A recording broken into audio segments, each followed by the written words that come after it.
L'influence française en Afrique ne se résume pas aux bases militaires qu'elle est en train de rétrocéder au pays où elles sont situées. Une déclaration mercredi du ministre français des Armées, Sébastien Lecornu. Il le dit, l'influence de la France en Afrique, elle n'est pas que militaire. Si elle se résume à une base, très franchement, c'est complètement une vision du 21e siècle, s'interroge-t-il. Le vrai agenda, il est, à mon avis, économique, va-t-il une fois de plus affirmer après avoir été interrogé tout récemment sur les propos du président français Emmanuel Macron qui ont déclenché, vous le savez, une polémique en Afrique mais aussi en France. Une autre attaque aux États africains s'interrogent les uns et les autres alors que l'actuel président tchadien Mahamat Idriss Déby Itno, mais bien aussi le président du Sénégal, le premier ministre du moins, ont fait part de leur indignation face à ces propos du président Macron qui frise le mépris envers l'Afrique et les Africains. Comment comprendre cette autre sortie de Monsieur Lecornu, lui là, qui représente justement cette force, les forces armées françaises en tant que ministre de ce côté-là. Il le dit. L'influence française en Afrique ne se résume pas seulement aux bases militaires. Quel est le message que M. Lecornu essaye de faire passer à travers cette déclaration? Nous analyserons bien sûr ses propos tout à l'heure dans le cadre de cette émission.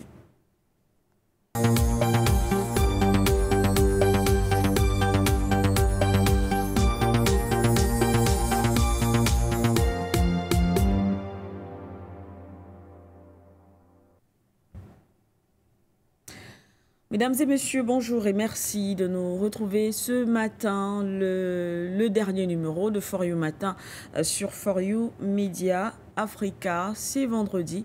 Merci de votre fidélité. Alors, on va rapidement présenter le panel, celui-là qui va nous aider à commenter et analyser l'actualité de ce jour. Monsieur Henri Atongana est de l'autre côté avec nous. Bonjour, monsieur, et bienvenue. Oui, bonjour Mme Siké, bonjour, ravi de vous retrouver. Bonjour à tous les co-panélistes que vous avez présentés. Bonjour à tous les panafricains, afrocentristes et afrocentrés qui nous suivent et qui nous font le plaisir d'apprécier nos propos. Encore une fois, merci de m'avoir invité sur For You Media Africa. À vos côtés, monsieur Atongana, sur ce plateau, c'est monsieur Aïssi qui va partager également cette matinée avec nous. Bonjour. Bonjour Madame Siké, je dis bonjour à Monsieur Henri Atongana. Je salue l'autre co-panéliste que vous présenterez certainement juste après moi. Je n'oublie pas les techniciens ainsi que l'auto-management. Je salue l'Afrique, je salue le monde. Je salue particulièrement, n'est-ce pas, les Africains de Mayotte, Nouvelle-Calédonie, Martinique, Guadeloupe, entre autres. Il y en a de plus en plus qui viennent sur le continent africain se ressourcer. Je pense que c'est important que les descendants d'esclaves africains reviennent sur le continent, qui est le début de tout. Comme je l'ai dit, Madame Siké, j'ai une question qui me tue le plus ce matin. Oui. Je crois que les moralisateurs et les donneurs de leçons universelles vont apporter la réponse, autant que mes co-panélistes. Alors, question. Le nouveau régime libanais est-il civil ou militaire? C'est la question qu'il faut se poser ce matin. Pourquoi? Parce que c'est un général, en fonction, qui a été élu de ce côté depuis hier, non pas dans le cadre, n'est-ce pas, dans le cadre d'une élection populaire et inclusive, telle que c'est fanfaronné quand ça concerne le continent africain, par ces emmerdeurs-là, comme vous le savez, mais par le Parlement libanais. Et sur la base du lobbying français et américain, s'il vous plaît. Alors, vous voulez donc savoir, puisqu'il nous a été fanfaronné depuis pratiquement l'année, depuis bientôt 3 ou 4 ans sur le continent africain, ce qui concerne l'AES, que les militaires n'étaient pas capables de diriger un pays. Voilà donc un général en fonction, s'il vous plaît, qui a été adoubé à la fois par ces donneurs de leçons de Washington, de Paris, qui a été élu, entre guillemets, soit dit en passant, par le Parlement libanais. On attend de voir si ils vont contester la légitimité des révolutionnaires du Mali, du Burkina Faso et du Niger qu'ils appellent les putschistes. Merci pour l'invitation. J'attends la réponse en tout cas. Merci à vous, Monsieur Haïssi. Merci pour cette question essentielle en ce qui concerne le Liban. Les téléspectateurs, en tout cas, chacun tirait ses conclusions. On va donc quand même, avant de parler, de commenter les propos de Monsieur le ministre des Armées du côté de la France, nous allons dire un mot sur une autre actualité. Orano, du côté du Niger, a donc annoncé le 20 décembre 2024 avoir lancé une procédure d'arbitrage international contre l'État du Niger suite au retrait. Nous en parlions encore il y a quelques jours, suite au retrait de son permis d'exploitation. On parle bien de l'actualité au Niger. Voilà, pour le projet d'Imourarem datant du 19 juin 2024. Eh bien, Orano regrette cette décision puisqu'elle, selon l'entreprise, intervient après plusieurs mois de tentatives infructueuse de médiation et de conciliation. Le dossier est donc dorénavant entre les mains d'un cabinet. L'interrogation de ce matin, bien sûr, le regard de nos invités, en attendant peut-être que le troisième se connecte, le regard de nos invités sur cette affaire, mais aussi puisqu'on parle d'arbitrage international, est-ce qu'aujourd'hui, alors que les pays de l'AES tels que le Niger font face à un certain nombre de restrictions, de sanctions, est-ce que cela ne sera pas difficile pour ce pays africain d'être considéré sur un plan, du moins, de faire respecter son droit sur le plan international, ce qui va nous pousser tout à l'heure, peut-être avec Monsieur Haïssi, d'avoir encore un peu plus de précision sur justement ces mécanismes internationaux vis-à-vis des États africains ou encore des populations, des fonctionnaires internationaux africains. Mais avant, Monsieur Henri Atangana, votre regard sur cette actualité. Oui, c'est une actualité assez cocasse. D'abord parce que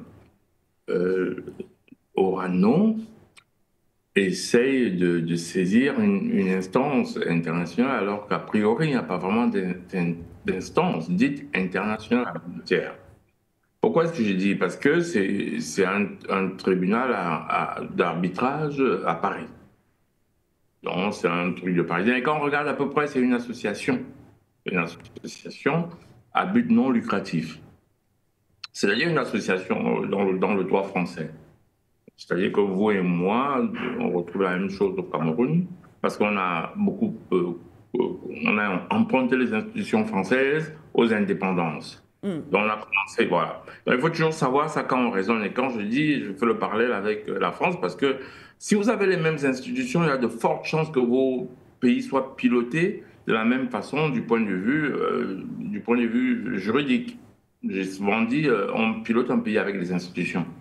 Les hommes pilotent un pays avec les institutions. C'est ça en réalité ce qu'on peut appeler une démocratie, si on s'entend sur le mot.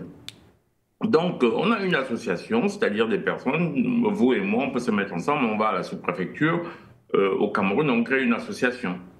En Belgique, c'est un peu différent, parce que comme dans d'autres pays, c'est une personne morale. C'est pas seulement une association, mais sa création se fait au tribunal du commerce. Et sa gestion se fait au tribunal du commerce comme n'importe quelle société. Ça, c'est la Belgique. Même s'il y a beaucoup de lois les lois de détournement de fonds publics qui s'appliquent de la même façon. Donc, c'est la même chose. En France, c'est une association, vous allez à la préfecture, vous déclarez que vous avez une association. Ça peut être une association pour protéger les moustiques ou alors pour élever les tilapias. Mais vous allez à la préfecture, vous en faites une. Donc, quand vous regardez, c'est ça, c'est une association. Ils estiment qu'ils permettent un environnement arbitral. Donc, dans quel rang d'institution internationale ça rentre? Pourquoi on appelle ça institution internationale?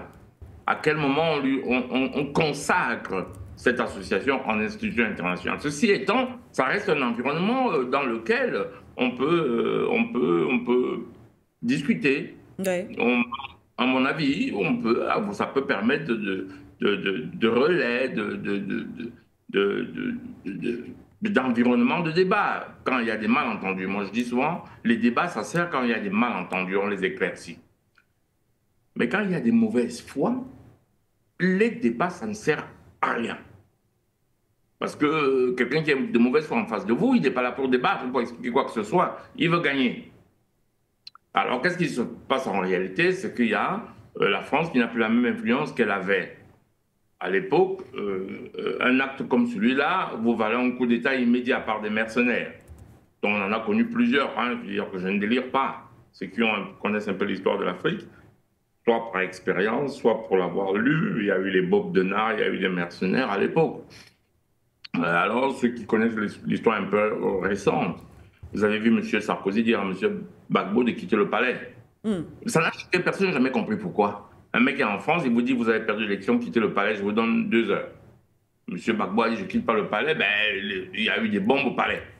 Ça n'a choqué personne. Moi, ça me laisse abasourdi. Parce que dans le cas de Kadhafi, ils ont fait semblant. Ils ont dit, ben voilà, ils sont allés, oui, il y a une résolution internationale. Avec cette résolution, puis ils ont dit, ah ouais, en fait, ils sont allés plus loin que la résolution internationale. Oui, bon voilà, et puis ils ont assassiné un chef d'État en fonction. Et ils ont couvert le pays de bombes. Ça n'a pas beaucoup choqué les gens, hein. On ne s'est pas dit, mais c'est quoi les institutions? C'est quoi le tribunal arbitrage? C'est quoi l'ONU?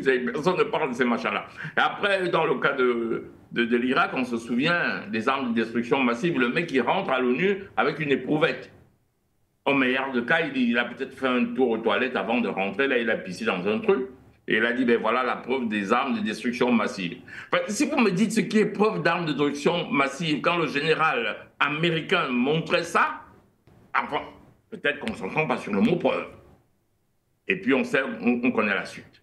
Donc c'est la même chose, ces institutions. Là, déjà quand il y a des institutions comme l'ONU et tout, ils font un peu ce qu'ils veulent, parce que je dis que les institutions permettent aux impérialistes de contrôler le monde.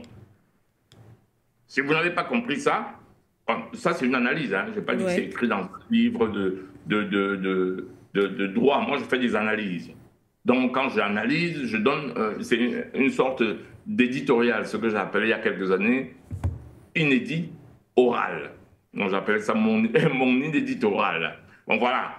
C'est-à-dire que quand j'analyse, c'est ça. Les institutions, c'est ça. À partir de comment on les crée, après la Deuxième Guerre mondiale, il y avait la SDN avant, le but était éviter les guerres mondiales. Bon, la SDN n'a pas pu, on a créé l'ONU pour essayer d'éviter les conflits. Et puis les États-Unis sont arrivés, les États-Unis ont décidé de contrôler le monde. Parce que le contrôle du monde date de Bretton Woods. Parce que ceux qui parlent souvent de Keynes a essayé de s'opposer au fait que le dollar soit une monnaie mondiale. Il proposait déjà d'autres choses à l'époque. Et c'est quoi que Henry Ward, j'ai oublié le négociateur américain, j'oublie son nom, c'est son prénom qui me revient. Lui, il a imposé le dollar. Parce qu'avant ça, il y avait la livre sterling qui était une monnaie mondiale. Et ils en savaient déjà quelque chose. Nous, on découvre. Eux, ils savaient, ils anticipaient dessus. Donc là, quand ils imposent le dollar comme monnaie mondiale, ils connaissent les avantages du fait qu'on ait sa monnaie, qui est une monnaie mondiale. Même s'il y a eu des changements dans le fait qu'en 1971, cette monnaie n'est plus rattachée à l'or. Enfin, ceci étant, les institutions internationales ont été créées pour que les puissants dominent le monde. Et petit à petit, on a créé l'OTAN. Et petit à petit, on a créé l'Organisation mondiale de la santé. Et là, on peut prendre la décision à l'Organisation mondiale de la santé de vous vacciner sans votre avis. Votre pays, lui, n'a plus rien à dire, hein, ça vient d'en haut. Et puis on vous vaccine. C'est ça qui est arrivé, hein, machin, Covid et tout ça. On ne vous demande plus votre avis. Alors, si vous appelez ça démocratie, on se fout un peu des gens. Je peux continuer, l'OTAN, tout le reste, le tralala et tout ça. Bon, maintenant, arbitrage international, moi je veux bien. C'est la preuve en réalité que la France n'a plus de pouvoir, le pouvoir militaire qu'elle exerçait en Afrique après les indépendances. Et bien alors, elle essaie d'aller chercher ça. La vraie question, ce n'est pas celle-là. La vraie question, c'est pourquoi? Ça, c'est la vraie question. Est-ce qu'elle est en train de retarder une échéance pour attaquer? C'est ça qui est arrivé à l'époque Bazoum. Quand il disait que Bazoum doit être là, la France retardait l'échéance pour enlever ceux qui étaient là par la force. C'est la raison pour laquelle ils voulaient que leur ambassadeur reste là sur place. Donc, ils ne croient pas eux-mêmes à aller voir le tribunal, l'arbitrage. Je ne pense pas qu'ils y croient. Je ne changerait pas pour oui, on va me dire oui, ce tribunal d'arbitrage avait donné raison au port autonome de Douala face à Bolloré. Et puis quoi, so what? Et qu'est-ce qui est arrivé? Le port autonome de Douala a été dédommagé? Le Cameroun a été dédommagé? Oui, Bolloré y allait. On a donné raison au port de Douala. So what? C'est nous, Africains, qui attendons toujours que eux nous disent ce qu'ils pensent de nous. Et nous, on ne dit jamais ce qu'on pense d'eux. Faites-moi un tribunal arbitral au Cameroun avec compétence internationale et puis on revient, on discute juste par là. C'est le premier jet pour cette entame du propos. Merci à vous, Monsieur Aria Tongana, pour ce regard. Ces institutions permettent justement aux États occidentaux de contrôler le monde. Lorsqu'on rentre encore un peu plus loin, justement, pourquoi vous avez posé la question? Peut-être parce qu'ils auront un peu plus d'avantages de ce côté-là. On a d'ailleurs eu plusieurs témoignages en ce qui concerne les pratiques au sein même de ces institutions internationales. Monsieur Aïssi, au regard de cet arbitrage, on peut le dire comme ça, international, qui est entamé par Orano Niger, cela cache effectivement d'autres pratiques ou alors d'autres éléments sur la scène internationale qui nous permettront ou qui permettent de comprendre pourquoi est-ce que ces États occidentaux préfèrent justement s'accrocher à cette justice internationale, sachant que forcément, ou alors oui, forcément, dans la plupart des cas, en tout cas, la décision est généralement en faveur en leur faveur. Madame, c'est qu'il faut déjà rectifier quelque chose là au niveau de la formule, au niveau du thème. Ce n'est pas l'Orano qui engage un arbitrage international. Il s'agit de l'État français, puisque l'État français est le véritable propriétaire d'Orano, qui a une filiale au Niger qui s'appelle Somaher SA. Ok. C'est important de le préciser. Et quand on l'a dit, ce qui se passe actuellement d'une manière générale au niveau de l'AES, parce que ce qui se passe actuellement du côté du Niger se passe également du côté du Mali, avec la société Barrick Gold qui exploite, n'est-ce pas, lors de ce côté-là, qui a également choisi l'arbitrage international par rapport à ses contradictions avec l'État malien. Oui. Il faut comprendre deux choses. La première, c'est que dans le code noir et le code de l'impérialisme, la chaîne de l'impérialisme tant pour moi, et surtout et davantage, les accords que la France a signés avec les accords dans ses anciennes colonies, les États n'étaient pas propriétaires du sous-sol. Du moins, à plus de 2 mètres, vous n'étiez plus propriétaire de rien. À plus de 2 mètres, c'est l'État français qui en était le propriétaire. Ça veut dire que si à plus de 2 mètres, vous creusez un puits où il faut sortir, vous tombez sur le diamant, de l'or, c'est la propriété de la France. C'est comme ça que ça a été pensé. Ça a été écrit par les théoriciens français, n'est-ce pas, de la traite négrière, de l'esclavage et de l'exploitation humaine d'une manière générale. C'est depuis 1966 que l'uranium du Niger est exploité. Au départ, ça a été découvert par l'Agence d'énergie internationale et de l'énergie atomique. Oui. Alors, qui a filé le bébé à la société française Orano. qui en exploitent.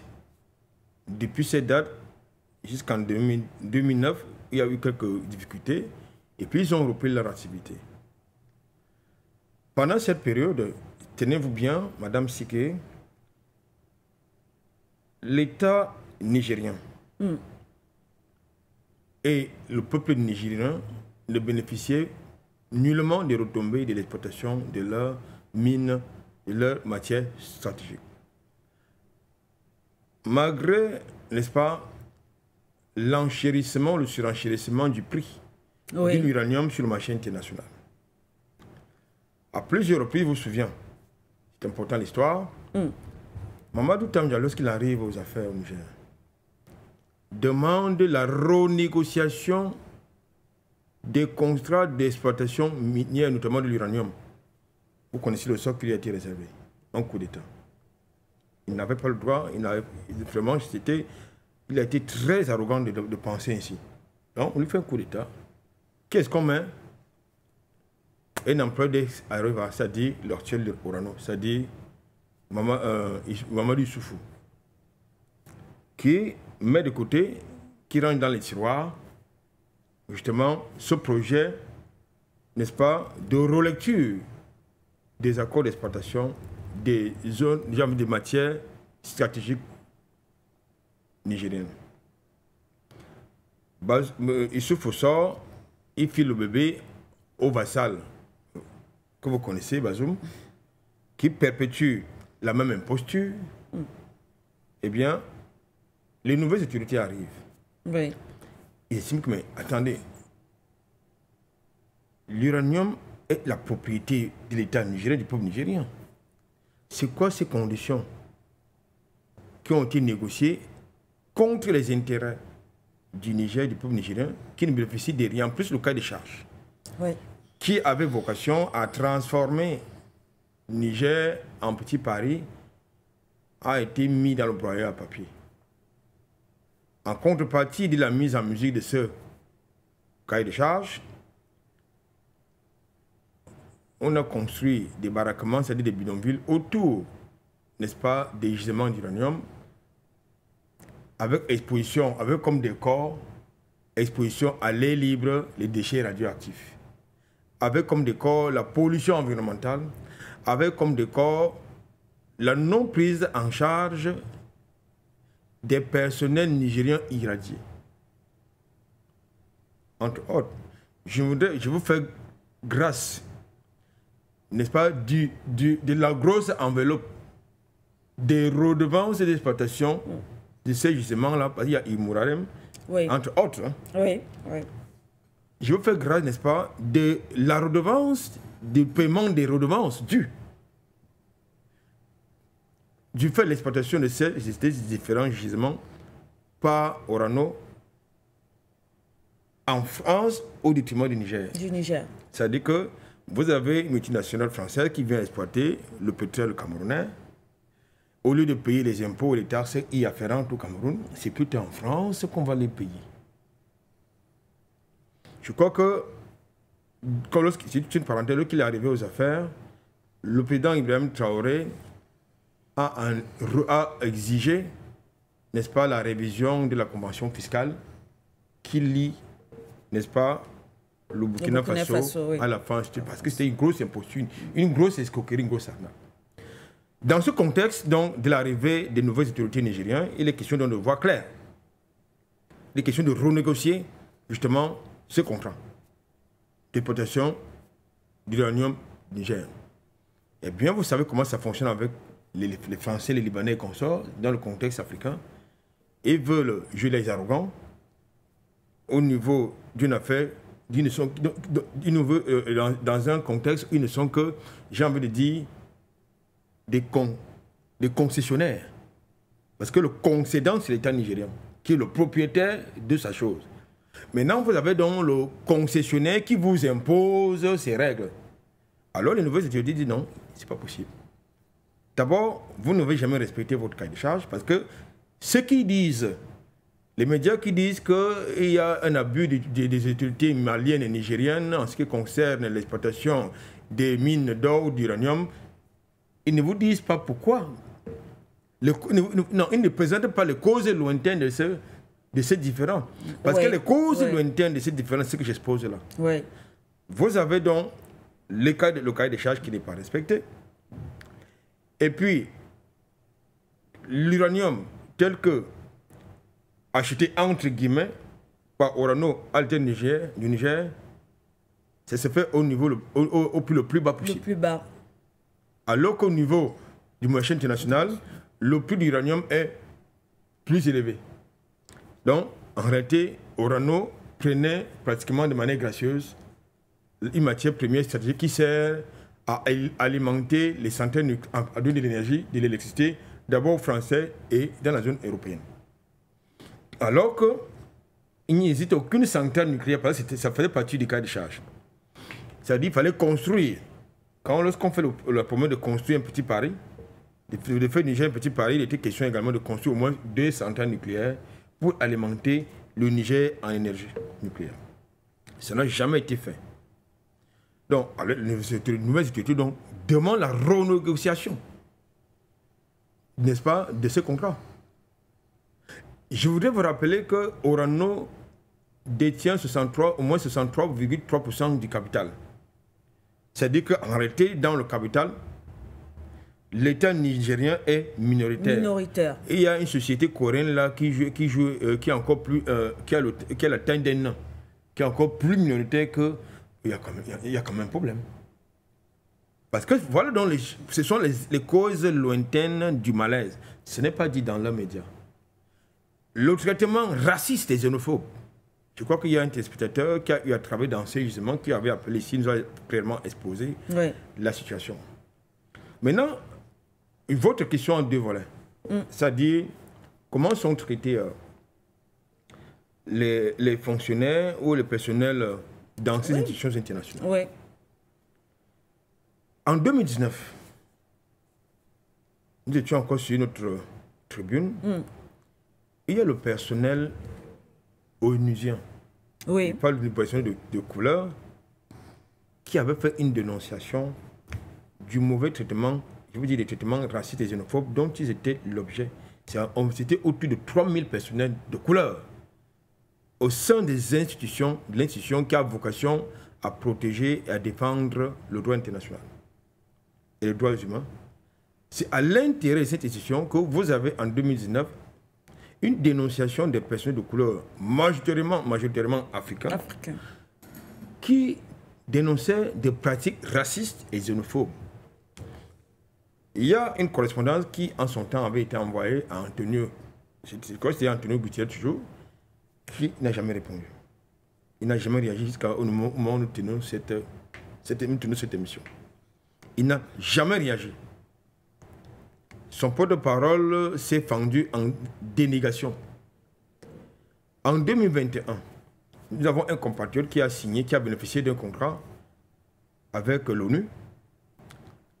Il devait représenter l'Afrique et l'Europe. Je préfère ne pas donner son nom. C'était un compatriote camerounais.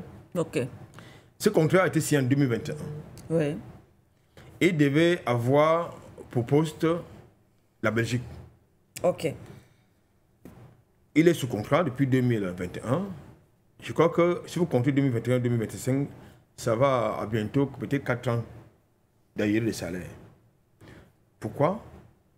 En dépit des diverses relances, des multiples relances qu'il a fait, il n'a jamais, au grand jamais, reçu de quelque réponse que ce soit. Il a sollicité l'entre-gens des autorités camerounaises, je ne sais pas des autorités diplomatiques camerounaises. Même là-bas, il n'a pas eu de réponse. Aujourd'hui, il a, je crois, il cumule au minimum 45 mois d'arrêt de salaire. Et il est retourné au Cameroun. Voilà justement la réalité. Les documents existent, nous avons les documents. Hein. Si le représentant de l'ONU au Cameroun nous oppose le contraire de ce que nous disons, nous lui fournissons des documents. Les documents, oui. Je pense que nous allons y revenir. C'était juste une parenthèse pour dire que c'est comme ça que ça fonctionne au sein des institutions internationales qui sont racistes parce qu'en réalité, Ces institutions internationales n'ont pas été créées pour protéger les Africains. Au contraire, l'ONU, vous connaissez ça, c'était le service sur le continent africain en matière de déstabilisation des États, d'organisation des conflits armés ou de financement de ceux-ci. L'OMC, l'Organisation mondiale du commerce. Vous connaissez quel est son rôle. Ça nous renvoie à la thématique initiale. Madame Siké, vous ne pouvez pas avoir votre pétrole et le prix de ce pétrole qui sort de la terre de votre pays est fixé au marché de Londres, au marché de Paris, au marché de Washington, au marché, n'est-ce pas, de Tokyo. Ça veut tout simplement dire qu'en réalité, la source, l'Afrique, pour eux, oui, c'est le continent qui est le pourvoyeur de matières premières, c'est-à-dire, en réalité, il faut tout exporter, transformer chez eux, et cela doit nous revenir pour créer, je veux dire, une valeur ajoutée, créer des emplois, et c'est notre propre matière première, nous le rachetons à leur prix, au prix fixé par eux. Je pense que là, je vais terminer en disant que il n'y a pas que le Niger qui est confronté justement aux impostures de l'arbitrage international. Tout à l'heure, je vais faire comprendre qu'il y a également le Mali. Et cette situation est le fait que ces entreprises étatiques ne prennent pas en compte deux choses. Deux réalités, il faut le dire, deux réalités. D'abord, le droit de regard des nouvelles autorités en ce qui concerne l'exploitation de leurs matières stratégiques. Oui. La seconde chose, le nouveau contexte international. C'est important sur des éléments. Donc, ils pensent que nous sommes encore dans le logiciel des années 60, où ils pouvaient venir sur le continent africain, faire comme ils ont eu l'habitude de faire, mais sauf que l'Afrique de 2024, 2025, c'est plus l'Afrique de 1984. C'est ça aussi la réalité qu'ils doivent pouvoir prendre en compte. C'est effectivement ça la réalité. Merci à vous, Monsieur Aïssi. Avant de passer au sujet principal, Monsieur Atangana, peut-être en quelques minutes, votre réaction pour cette parenthèse qui a été ouverte par Monsieur Aïssi tout à l'heure, assez importante, même si on y reviendra certainement encore un peu plus en profondeur. Mais ces pratiques racistes, effectivement, au sein des institutions internationales, peut-être un mot également là-dessus. Oui, ça existe. Il y a souvent une difficulté dans ces institutions internationales parce que on ne sait pas dans quel pays le droit du travail doit s'appliquer. Parce que le droit du travail en Belgique, c'est pas le droit du travail au Niger, c'est pas le droit du travail au Cameroun. Et quand vous avez ce type d'organisation et que vous avez rencontré avec eux, il faut au moment où on signe son contrat, faire attention à tous ces petits détails-là. C'est très important. Et si on n'a pas encore fait ça, il vaut mieux consulter des gens qui l'ont déjà fait. Moi, je ne connais pas ce Camerounais-là. S'il m'avait consulté, je lui aurais dit à peu près ce qu'il faut faire pour faire attention. Surtout qu'il était en Belgique et que le droit du travail est très strict en Belgique. C'est-à-dire que s'il y a bien une chose avec laquelle on ne blague pas en Belgique, c'est le droit de travail. Non, en Belgique, vous ne reversez pas le salaire de quelqu'un. 2 semaines après, c'est un syndicat qui vous tombe dessus.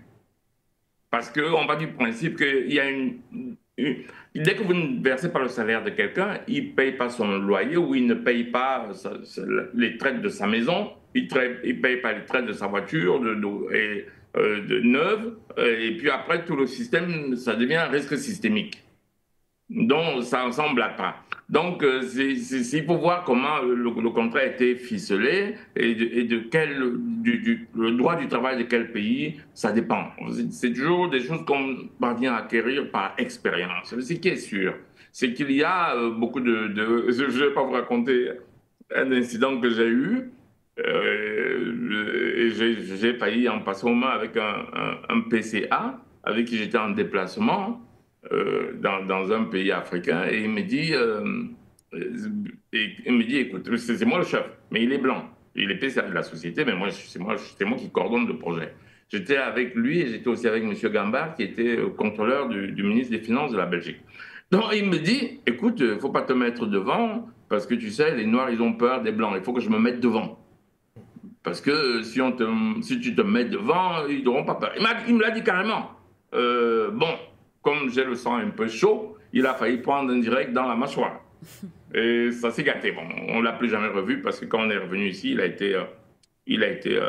été viré. Donc, c'est pour vous dire que si vous n'avez pas beaucoup de tempérament, si vous n'avez pas de trempe, quand vous êtes dans ces milieux-là, on essaie de vous passer pour le petit noir de service. Ouais, vous travaillez, mais ne le ramenez pas beaucoup. Ouais. Vous ne venez pas, oui, c'est vous qui travaillez, mais d'accord, vous êtes là parce que... Et d'ailleurs, quand vous vous retrouvez dans ce genre d'institution, c'est qu'on n'a pas trouvé quelqu'un qui a votre compétence, sinon vous n'êtes pas là. Ouais. Et comme dans certains domaines, c'est parfois très pointu, on est obligé de prendre la compétence, même si elle est africaine. Donc il y a beaucoup de discrimination, c'est pas seulement dans les institutions internationales. Il y a cette discrimination. Je me souviens, c'est un analyste algérien, je pense très bien, qui disait que on a caché la discrimination en Europe par ce qu'on a appelé l'islamophobie, pour ne pas dire la discrimination contre les personnes, les Africains d'origine maghrébine. Oui. On a créé un mot spécial, islamophobie. On a créé chez les Noirs ce qu'on a appelé c'est-à-dire quand vous essayez de vous plaindre de discrimination et que vous êtes noir, on va dire que vous êtes victimaire. C'est parce que vous avez entendu ça. Et vous trouvez beaucoup de personnes d'origine africaine, jeunes, qui disent « Ah, moi, je ne veux pas être un victimaire. » C'est-à-dire qu'en fait, tu es victime de discrimination et comme tu t'en plains, on dit que tu es victimaire. Je n'invente pas, tous ces mots sont connus. Alors, c'est la raison pour laquelle moi, je suis afrocentriste, parce que moi, je pense qu'il faut construire le chez nous. Et il ne faut pas aller dans ces pays pour aller dire, écoutez, je suis victime de discrimination. La discrimination, elle est là. Elle est liée à notre passé. Elle est liée à l'histoire. Oui, parce que si vous grattez en plus dans l'histoire, vous allez apprendre beaucoup de choses. Mais bon, sachez qu'il y a un fondement dans la discrimination. C'est-à-dire que c'est le besoin, je dis souvent que ce qui crée le racisme, c'est le complexe de supériorité quand il est bafoué. C'est-à-dire que tant que vous avez en face de vous quelqu'un qui, un occidental, dont il est persuadé qu'il est supérieur à vous, il est arrogant. On va y revenir sur les propos du président de la France. Oui. Alors, dès qu'il sent que vous êtes comparable, que vous êtes mieux que lui, il devient... il va mettre en place tous des mécanismes pour te rabaisser. Et en général, c'est ça qui est souvent difficile à détecter, c'est que le racisme apparaît plus vous avez du talent. C'est-à-dire quand vous êtes un sans-papier, vous êtes noir sans-papier dans les rues, vous ne voyez pas beaucoup ça. Vous voyez plutôt des gens qui vous ramènent un peu de soupe chaude parce que maintenant il fait moins 4 degrés dehors. Donc vous allez facilement voir des gens très gentils qui vont vous ramener de la soupe chaude. Mais à partir du moment où vous commencez à dire je suis ingénieur, je suis médecin, là ça gêne un peu. Non, là vous n'êtes pas à votre place. Donc en effet ça existe dans la société en général. Ça existe encore, contrairement à ce que vous pensez, ça existe encore pire plus vous essayez de monter dans la société. On appelle ça en France le plafond de verre. C'est la majorité des gens qui ont travaillé, on appelle ça le plafond de verre. Bon, c'est peut-être un moyen de défense. C'est un peu comme après la Deuxième Guerre mondiale, quand il fallait que les soldats défilent sur les Champs-Élysées, le général de Gaulle a estimé qu'on devait enlever les tenues militaires aux Noirs pour que des gens qui étaient juste blancs et qui n'avaient pas été les portent. Parce qu'ils ne voulaient pas que les Françaises regardent les hommes noirs comme des héros. Moi, je dis les faits historiques. C'est ça qui est écrit dans la littérature. Voilà les faits. Donc, vous avez là quelqu'un qui a l'impression que tu vas le dépasser et il réagit avec violence. C'est ça les réactions du racisme. Bon, bref, pour qu'il n'y ait pas de racisme, il faut être chez soi, construire le chez soi. Tant que nous n'allons pas construire le chez nous, nous allons être victimes du racisme. Malheureusement, nous sommes parfois, et on reviendra dessus, on prend parfois les Africains Et c'est eux qui vont décider qui est historien chez nous, qui est intellectuel, qui est journaliste. Vous avez entendu, on va revenir sur le sujet, le chef d'État français a dit, nous avons choisi des historiens pour regarder l'histoire en face. Ouais. Attendez, il choisit des historiens pour regarder notre histoire? Lui, président de la France, choisit des historiens pour regarder notre histoire. Et il ne nous demande pas. Ça, c'est ce qu'on appelle le remake des décolonisations. Et ça, c'est typiquement l'histoire coloniale. Après, ces historiens qui sont à la solde de son choix, évidemment, vont dire l'histoire la façon dont lui, il a envie de l'entendre. Il va entendre l'histoire comme il veut. Qu'est-ce que vous voulez entendre là? La colonisation n'a aucun fondement humaniste. L'esclavage non plus. Vous voulez aller faire quoi dans les livres d'histoire pour prouver ça? Le retour des objets volés en Afrique, pillés en Afrique. Soit on les rend, soit on ne les rend pas. Vous voulez créer des livres d'histoire pour ça? Ou moi, je ne sais pas pourquoi il faut aller chercher un historien de leur choix. Si vous voulez prendre les historiens, demandez-nous. Nous, on va vous dire quels historiens il faut prendre pour parler de notre histoire. Et il va quand même toujours trouver un petit Africain à qui on va donner un peu d'argent et puis qui va jouer le petit jeu. Et puis après, on va nous le monter. Vous savez, la réunion qu'il avait faite en France, là, où il nous a montré qui sont les élites africaines. Waouh! C'est-à-dire, M. Macron nous dit, c'est les nouvelles élites africaines, il fait son rassemblement à Montpellier. Tu es élite africaine parce que tu as pris le jet privé avec Macron. Et puis nous, on accepte ça. Il faut être lucide par rapport à ça. Ce n'est pas eux qui nous disent qui sont nos journalistes. Ce n'est pas eux qui nous disent qui sont nos intellectuels. Ce n'est pas eux, c'est nous. Nous avons cette capacité de savoir qui porte notre voix. Nous avons la capacité de savoir, vous savez, quand on intervient, ce qu'on dit peut être vérifié. Il ne faut pas penser que les téléspectateurs, ils écoutent. Hein. Quand vous dites quelque chose, ils vérifient. Ah bah oui, ils vérifient. Et si vous faites beaucoup d'erreurs, ça va vous revenir. Donc, c'est ça que je veux dire globalement. Il y a cette discrimination. Il y a tellement de choses à dire sur le sujet. Monsieur Aïssi a commencé par ces lois post-coloniales qui faisaient que le sous-sol appartenait à la France. À la France. Dans les anciennes colonies françaises. À la France, oui, le sous-sol appartenait à la France.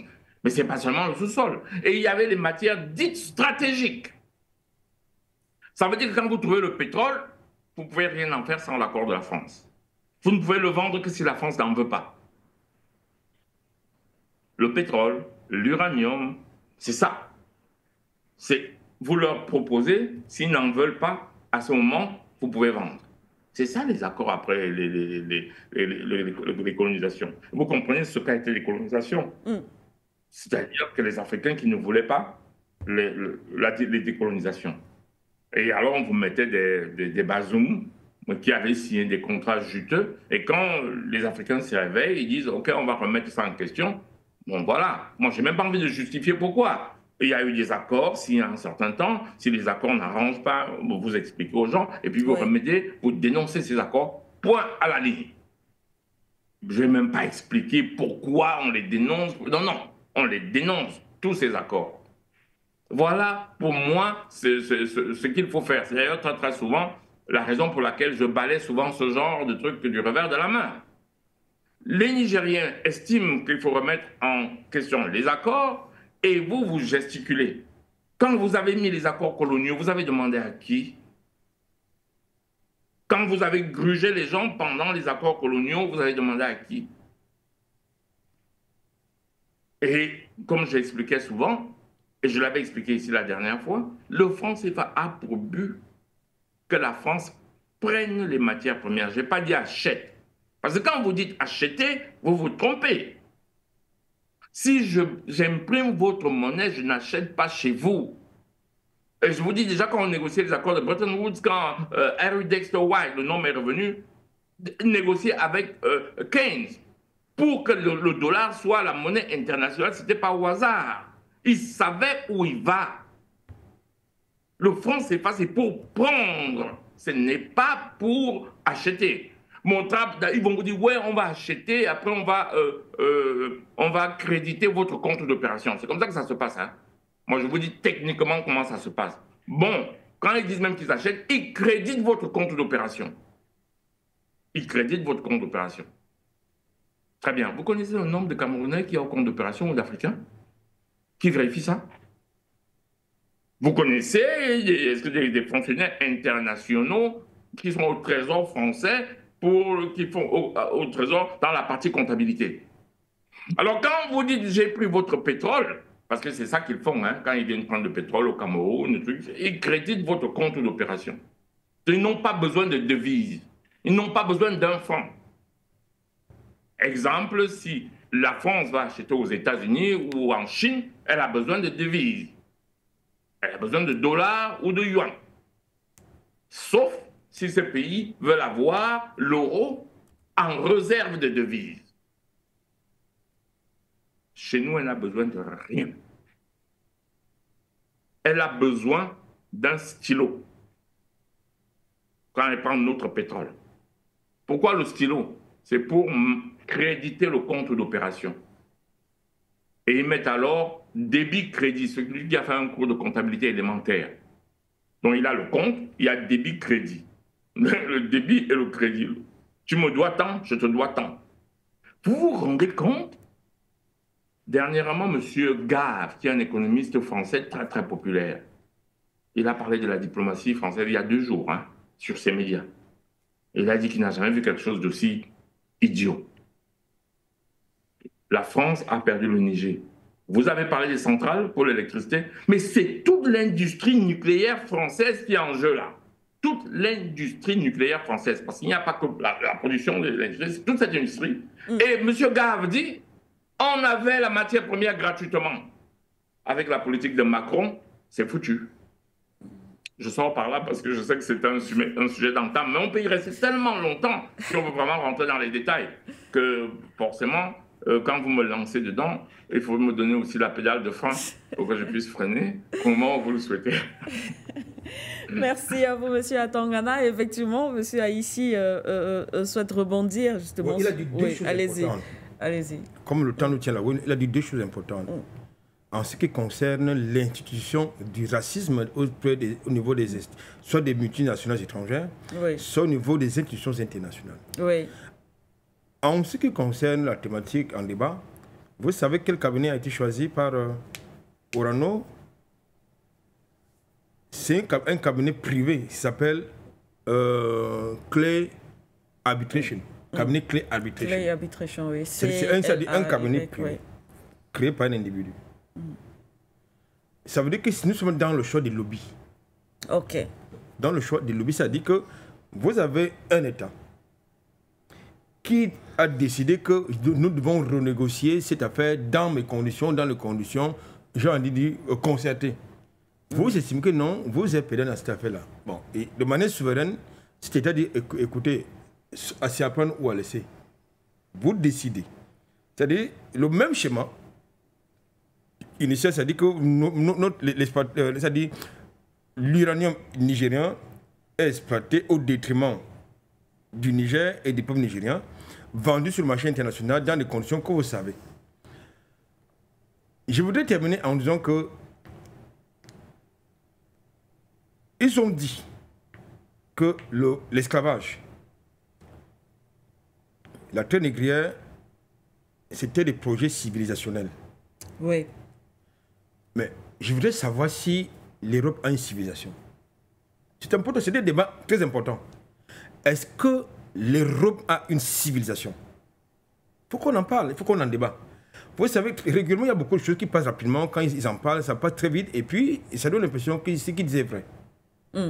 Nous devons organiser un débat sur la question de la civilisation de l'Europe. C'est important. Parce qu'il faut déconstruire ces mensonges historiques qui ont été brocadés pendant des siècles. C'est l'Afrique qui a une civilisation, Madame Siki. Il y a des preuves historiques et factuelles sur la question. Si l'Europe avait une civilisation, est-ce qu'elle aurait eu besoin de venir piller l'Afrique au point où ces objets d'art culturels et culturels se retrouvent dans ces musées? L'Europe n'a pas une civilisation. L'Europe, c'est pour ça qu'ils ne vivent que des guerres, parce qu'ils n'ont aucune civilisation. Et un pays, un État, un peuple qui ne vit que des guerres, des rapides, de la violence, ne peut pas plus se prévaloir d'avoir une civilisation. L'Europe s'est modernisée, enfin, entre guillemets, s'est modernisée. Mais au travers des crimes, des pillages, de la prédation. Un peu comme ce qui fait l'objet du débat de ce matin. Donc, je souhaiterais qu'on ait un débat sur la prétendue civilisation de l'Europe, Madame Siké. Je sors par là pour parler comme mon frère. Merci à vous, Monsieur Aïssi. Nous avons bien sûr pris note et nous allons forcément, d'ailleurs obligatoirement, organiser un débat là-dessus. On va sans transition. Je pense d'ailleurs que les deux sujets sont plus ou moins, on trouvera certainement des ramifications liées à cette sortie de Monsieur Lecornu, le ministre français justement des armées. Monsieur Atangana, vous reveniez d'ailleurs là-dessus tout à l'heure dans votre argumentaire ou analyse à cette déclaration qui, alors qu'on est encore en train de gérer la polémique créée par le président français Emmanuel Macron, cette sortie que beaucoup ont d'ailleurs qualifiée d'injure, d'insulte envers les Africains et précisément les dirigeants africains, un mépris. Ces propos assez condescendants du président Emmanuel Macron. Cette fois-ci, c'est le ministre des Armées qui le dit, comme pour enchérir et certainement pour répondre à ces dirigeants africains tels que le président du Tchad ou encore le premier ministre sénégalais, ceux qui ont fait une sortie pour dénoncer les propos du président Emmanuel Macron.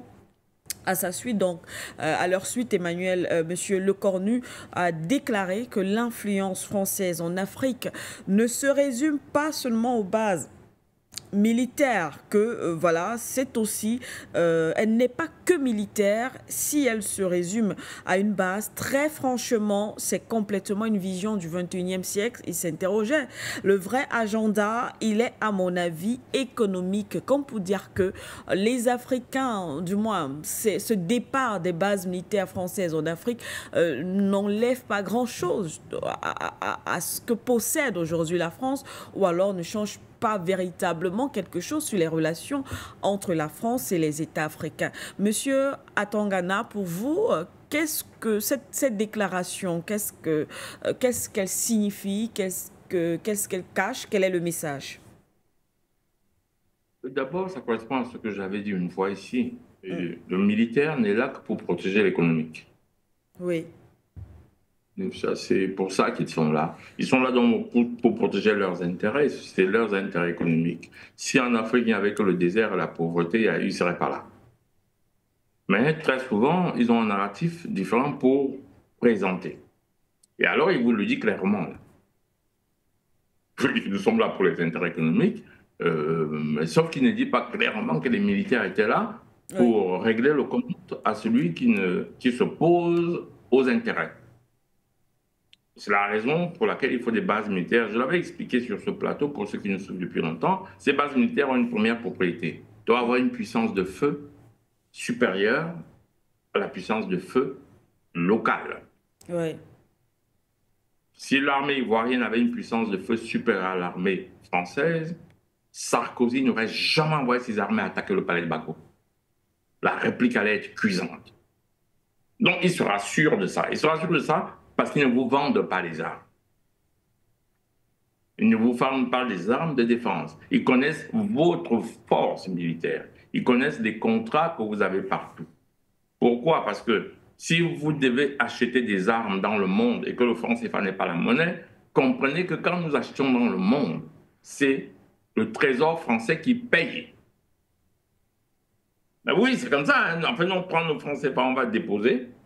Et dire que nous, on paye pour vous. Vous comprenez que quand vous payez une Kalachnikov, ils savent. Ah bah oui, parce qu'il y a beaucoup de choses dans l'histoire du franc CFA. Il y a beaucoup de choses dans l'histoire du franc CFA. Et moi, j'en parle depuis 20 ans. Je crois que les gens ne savent pas qu'on était 2 ou 3 Camerounais à dénoncer le franc CFA il y a 20 ans dans les réseaux sociaux. Quand vous m'avez envoyé la photo, non, je crois que c'était Madame Madone qui m'a envoyé une photo de For You Media en disant bonne année, j'ai mis sur ma page Facebook. Et il y a un ami Facebook qui me suit depuis longtemps qui me dit, mais enfin, donc c'est toi que je suis sur For You Media avec autant d'attention. Et on est amis Facebook. Et on parle de cette histoire depuis plus de 15-20 ans dans les réseaux sociaux. À l'époque, j'ai tout entendu. On m'a dit que oui, c'est parce que je ne veux pas qu'on fasse le bilan de Paul Biya, parce que je suis bêtis, et c'est pour ça que je fais une diversion en parler de franc CFA. Il y a même que j'ai converti. Il y a des gens que j'ai convertis. Bon, très bien, on ne va pas rentrer dans les détails. Donc, ils sont devenus maintenant de véritables opposants en franc CFA. Très bien. Donc, qu'est-ce qu'il est en train de nous expliquer? Il nous expliquait que, bon, voilà, on avait des bases militaires pour protéger nos intérêts. Ça veut dire quoi? Ça veut dire qu'en réalité, quand nous négocions avec eux, nous sommes en situation de force militaire. Oui. Et si on n'est pas d'accord, ils nous prennent ce qu'ils sont venus prendre par la violence. C'est le rôle des bases militaires. Vous n'avez pas expliqué pourquoi une base militaire française est au Tchad, au Gabon. Il n'y a aucun autre rôle là que protéger les intérêts français. Vous avez au Niger, par exemple, on ne veut pas vous le dire. Ça, c'est ce qu'on appelle le narratif. Toute l'industrie nucléaire française qui dépendait du Niger. Mais on vous explique quand même encore que c'est rien. C'est des pays pauvres. Aujourd'hui, que les gens disent, ben non, on ne vous donne plus nos matières premières parce qu'on va se développer. C'est la violence, ce sont les arbitrages internationaux, c'est les blabla. Vous avez dit qu'ils sont pauvres. Alors pourquoi vous voulez arbitrer? C'est quoi votre truc? Et même s'il fallait négocier, ce n'est pas le machin qu'ils font là qu'ils devraient faire. Comme M. Haïti l'a dit, ce machin appartient à la France. Parce que l'État français est à plus de 90% propriétaire des 63% de Orano. Mais normalement, le chef d'État français devrait négocier avec le chef d'État nigérien. Et au lieu de ça, ils vont dans un machin qu'ils appellent tribunal arbitral et ils appellent le Niger à cette imposture. C'est le manque de respect. Très bien, on revient à ce ministre qui est en train enfin, je crois qu'il voulait peut-être, il va dire l'influence française en Afrique ne se résume pas qu'aux bases militaires. Oui. Et tiens, pourquoi il ne parle jamais de l'influence africaine en France? Vous avez déjà entendu quelqu'un titrer l'influence africaine en France? C'est parce que vous avez déjà lu ça dans un journal. Pourquoi ils estiment qu'ils devraient avoir une influence en Afrique, mais nous, on ne devrait pas avoir une influence chez eux? Essayez de faire un article où vous dites l'influence africaine en France. Vous allez voir comment ça va choquer tout le monde. La dernière fois que j'ai entendu parler de ça, vous savez, c'est comme le père Bongo finançait les campagnes politiques en France.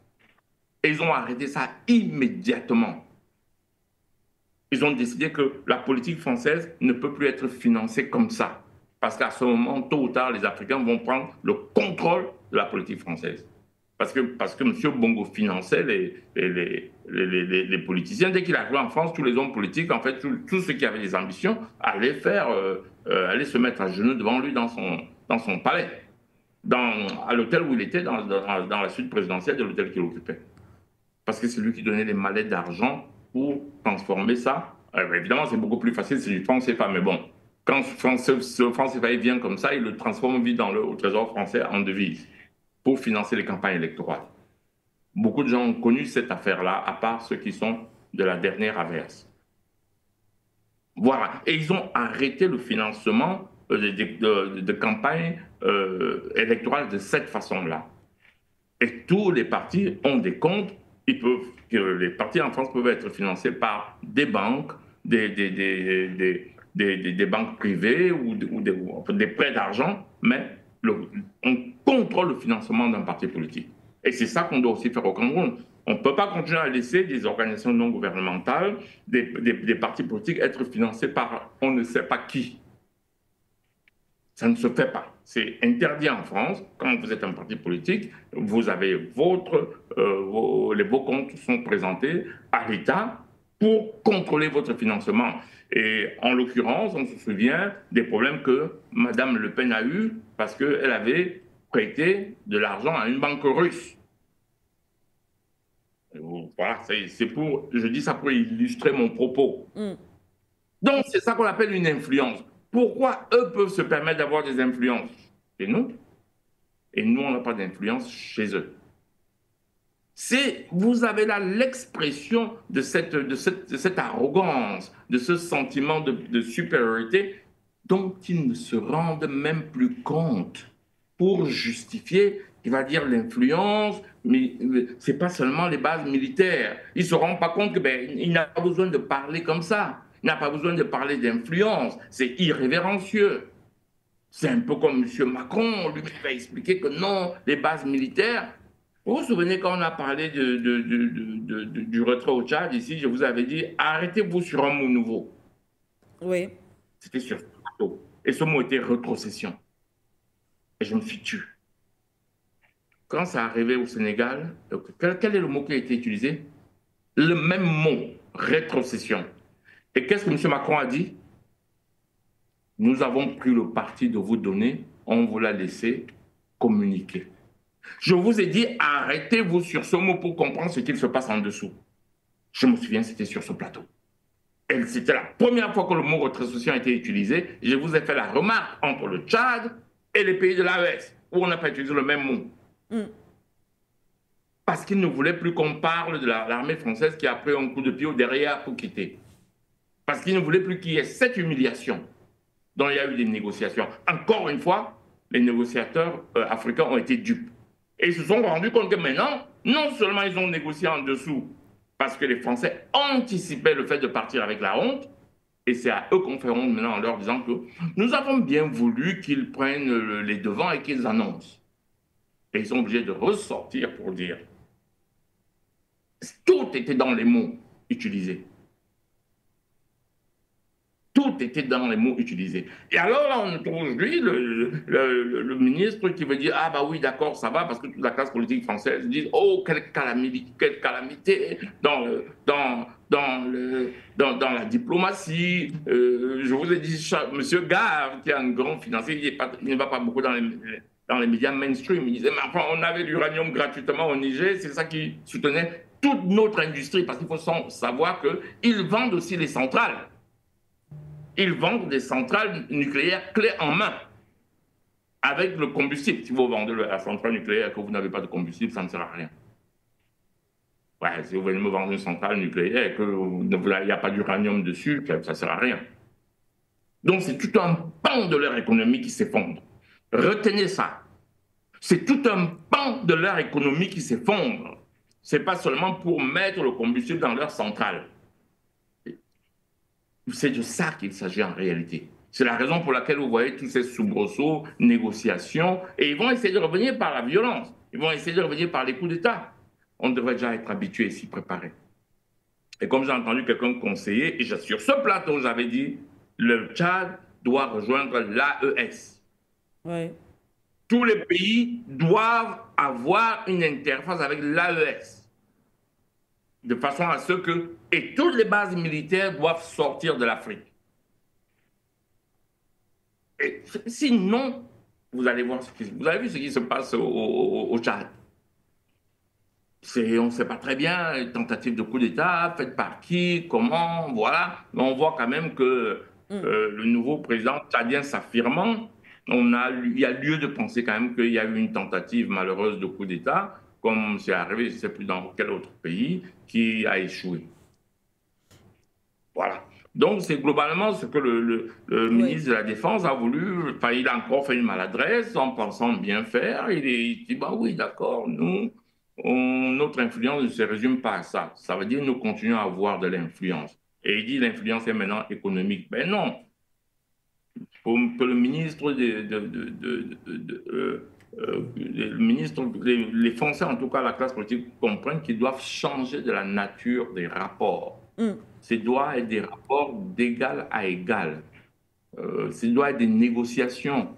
Un truc de la taille d'Orano ne va pas avoir un petit tribunal d'arbitrage, je ne sais plus quoi là. Là, c'est Macron qui négocie d'égal à égal avec ce qu'il a malheureusement appelé, et maladroitement, la junte militaire. Et il essaie de voir comment on peut en arriver dans un rapport gagnant-gagnant. Ne plus venir là en disant « j'ai de l'influence chez vous ». Ouais. C'est maladroit. Mais on s'est tellement habitué à ce genre de discours que on ne s'en rend même plus compte. Je sors par là, s'il vous plaît. Merci à vous, Monsieur Atangana. Avant d'aller au standard, d'ailleurs, on va afficher les numéros de téléphone pour tout à l'heure. Après, Monsieur Aïssi, on prendra quelques intervenants du côté du standard. Votre interprétation également, Monsieur Aïssi, de cette sortie de Sébastien Lecornu. Notre influence ne se résume pas seulement aux bases militaires. Voilà, le vrai agenda, il est à mon avis économique, Monsieur Aïssi. Écoutez, Madame Siké, je vais être un peu dur. Vous savez, quand j'écoute ça, Oui. je me dis, bon Dieu, mais à qui est-ce que nous avons affaire? Pourquoi est-ce qu'on tolère ce genre de choses? C'est-à-dire, quand j'écoute de telles insanités, je me dis, quel type de dirigeant l'Afrique a? Oui. En fait, pour revenir au factuel, M. Lecornu, qui est, je crois, le ministre des Armées, Oui. le ministre français des Armées, a accordé une interview dans les médias français, Oui. à la suite, n'est-ce pas, du réquisitoire de son président devant les ambassadeurs, je crois, en début de semaine. Et puis, il était question qu'il s'explique sur...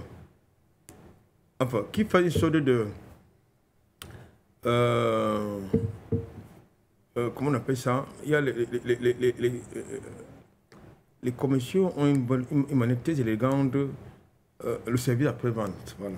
Okay. Il était question qu'il fasse le service après-vente des déclarations de Macron pas devant les ambassadeurs dans les médias français et qu'il lui pose la question sur justement, enfin qu'il demande ses impressions par rapport à la clameur suscitée par la déclaration de Jupiter lorsqu'il prétend que c'est la France qui prend la décision de partir avec sa racaille et sa ferraille, et qu'il a donné le soin, il a laissé le soin à certains vassaux n'est-ce pas, de faire la déclaration. La déclaration, oui.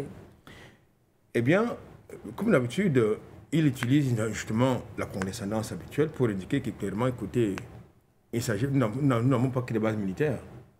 On fait même plus que ça. On s'ingère même dans... On peut même l'appeler, n'est-ce pas, des hommes politiques.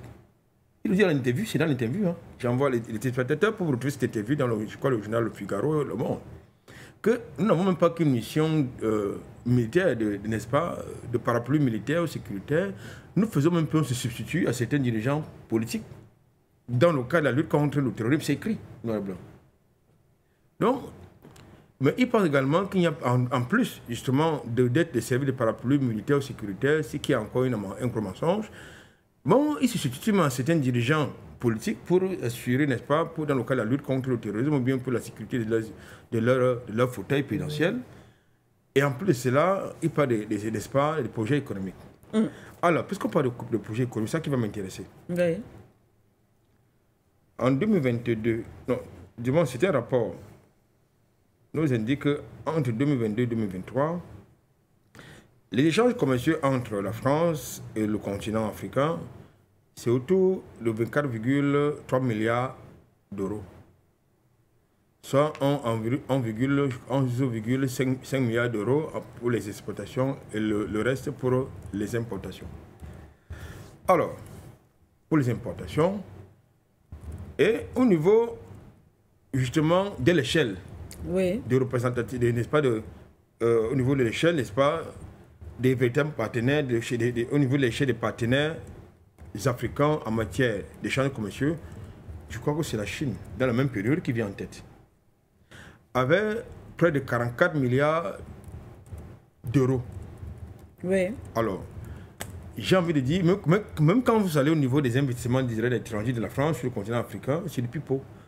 Puisque, d'après les mêmes sources, la France, au travers des investissements directs étrangers, présente sur, je crois, 43 ou 45 pays africains.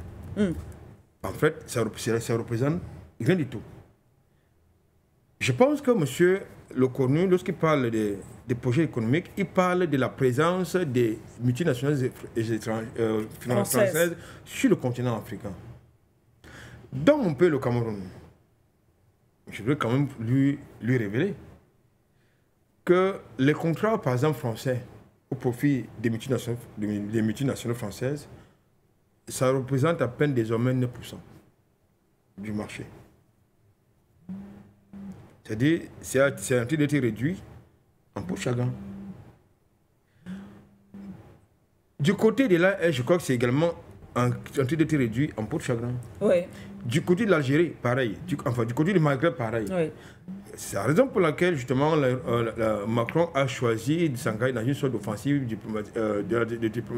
diplomatique dans les pays, oui, n'est-ce pas, anglo-saxons. Parce que, justement, dans l'espace francophone, avec la contestation panafricaniste, la dynamique panafricaine qui monte, oui, eh bien, on est en train de bouter hors du territoire, de ces territoires, les enseignes bleu, blanc, rouge. Donc, en réalité, ce que M. Lecornu nous dit clairement, c'est que la France est présente du point de vue politique sur le continent africain, du moins en ce qui concerne les pays d'expression française. C'est-à-dire que la France soutient certains régimes. C'est ce qu'il faut retenir, puisqu'il dit que la France est substituée à certains pouvoirs politiques sur le continent africain pour lutter contre le terrorisme. Oui. Alors, ça tient. Ça veut dire qu'au Gabon, la France s'y trouve. C'est substitué donc c'est la France qui est présente au Gabon. C'est la France qui est présente au Bénin. C'est la France qui est présente au Togo. Donc la France est présente en Côte d'Ivoire. Ça, c'est là, c'est.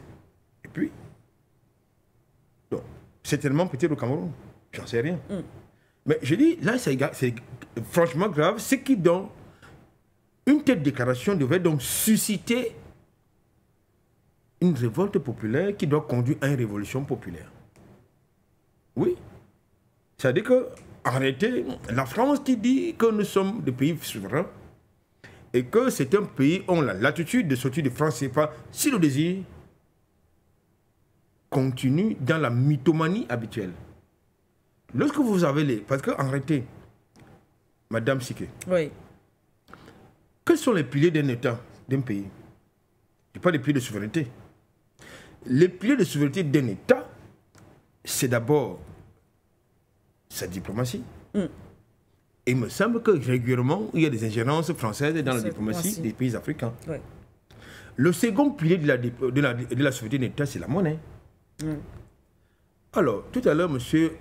Henri Atangana a parfaitement démontré que le franc CFA, ce n'est pas une monnaie. Parce qu'une monnaie a vocation à permettre des échanges commerciaux librement entre un État et les autres. Est-ce qu'aujourd'hui, le franc CFA permet franchement d'entretenir des échanges commerciaux entre les pays qui l'utilisent et d'autres États? Du tout, puisqu'il existe le fameux compte d'opération. Ça veut donc dire que, en fait, le franc CFA, c'est notre monnaie. Ce n'est pas notre monnaie. Il faut absolument dégager un espace merdier.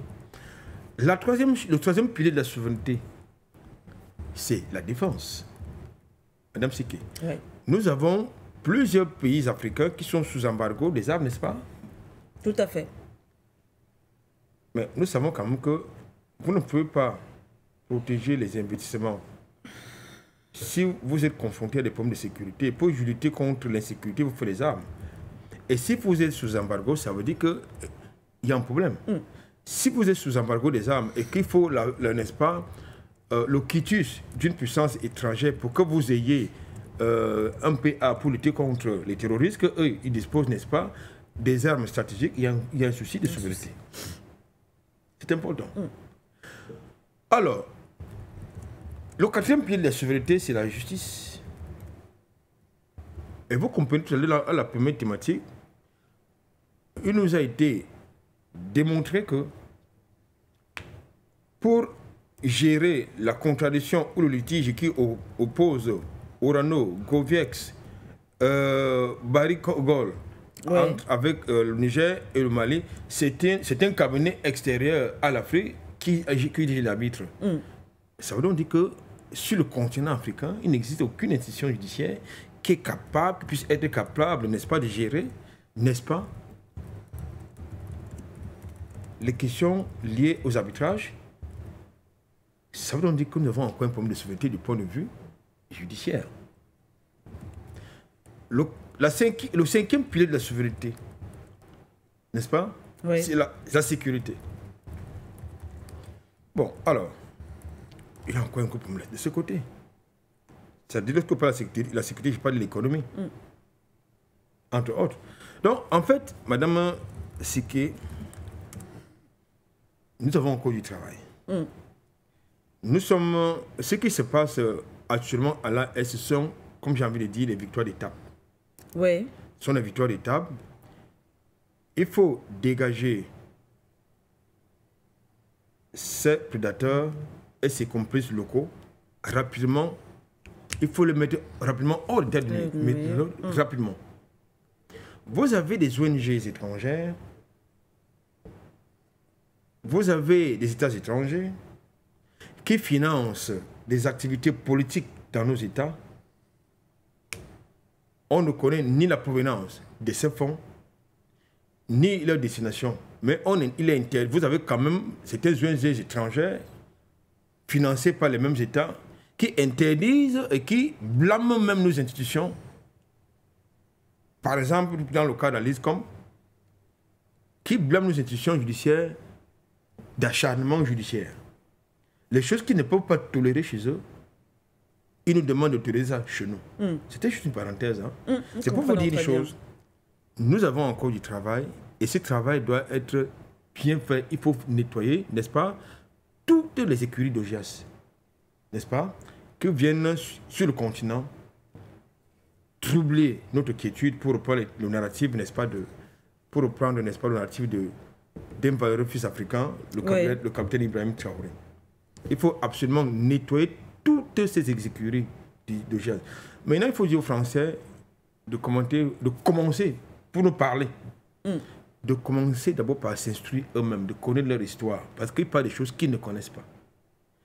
Et désormais, il faut d'abord, en plus, qu'ils mettent lieu sur leur narratif, qu'ils nettoient leur narratif qui est trop sale.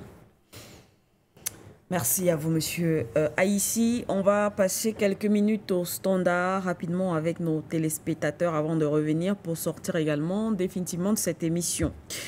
Je pense qu'on va prendre le premier téléspectateur de la matinée. Je crois que c'est Brice. Allô?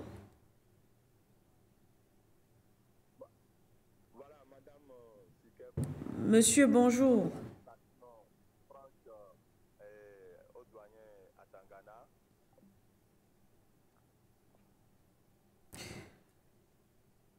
Allô? Bonjour, madame. Bonjour. Est-ce que notre téléspectateur est là? Oui. Ah, bonjour. Bonjour, monsieur.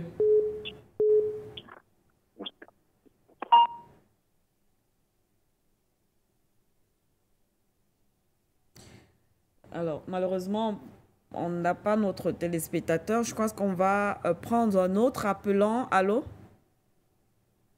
Allô, Mayela Siké, bonjour. Bonjour, monsieur. Bonjour, Mayela Siké. Bonjour, monsieur Atangana. Bonjour, monsieur Aïssi. Bonjour, technicien. Bonjour, le standard.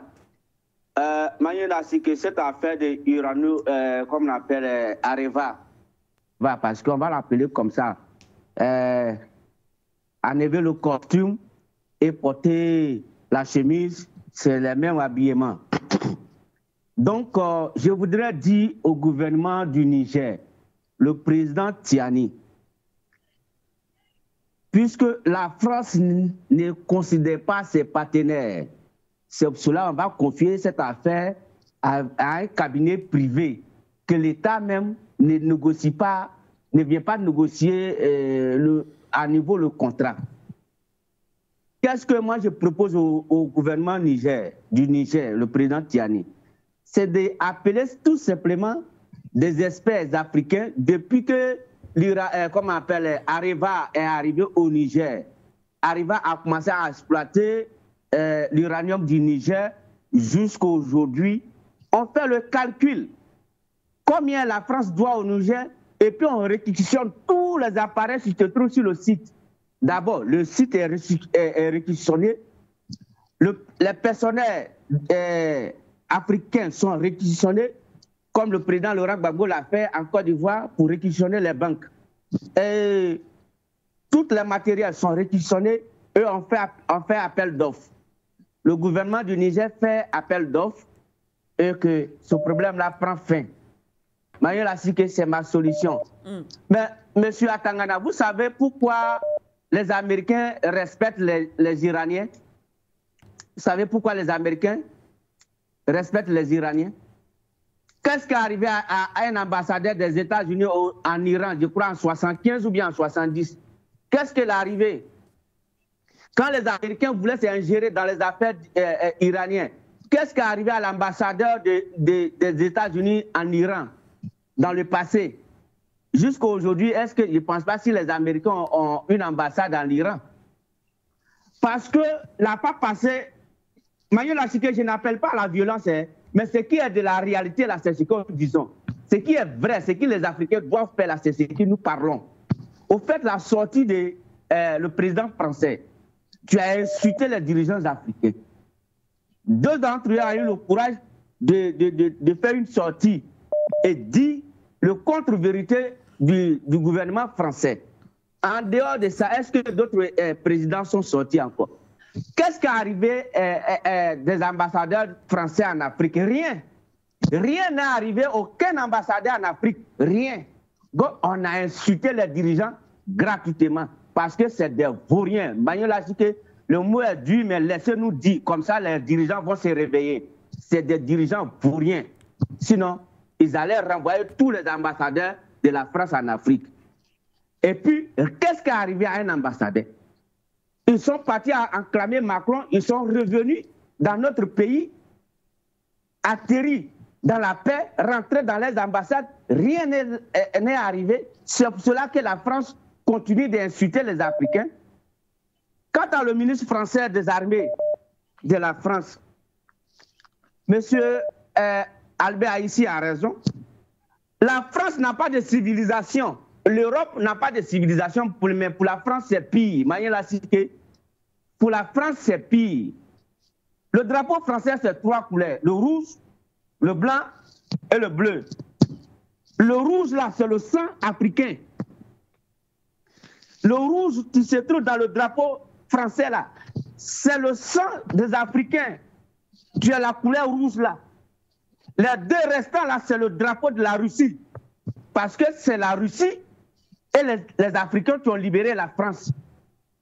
Ou parce que la France a un drapeau de trois couleurs, c'est pour rien. C'est parce que la France, les Français ne sont pas civilisés.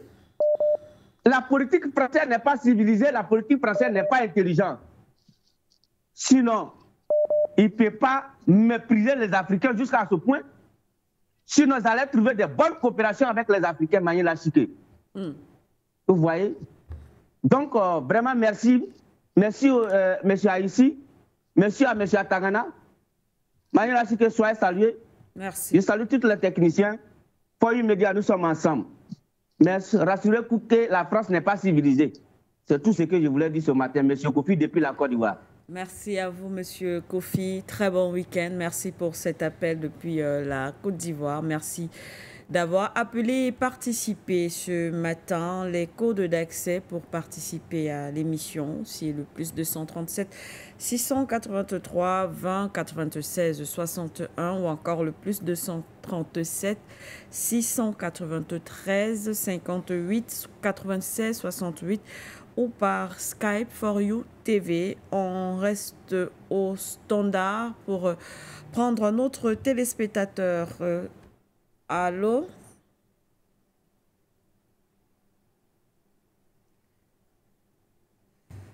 Allô, bonjour.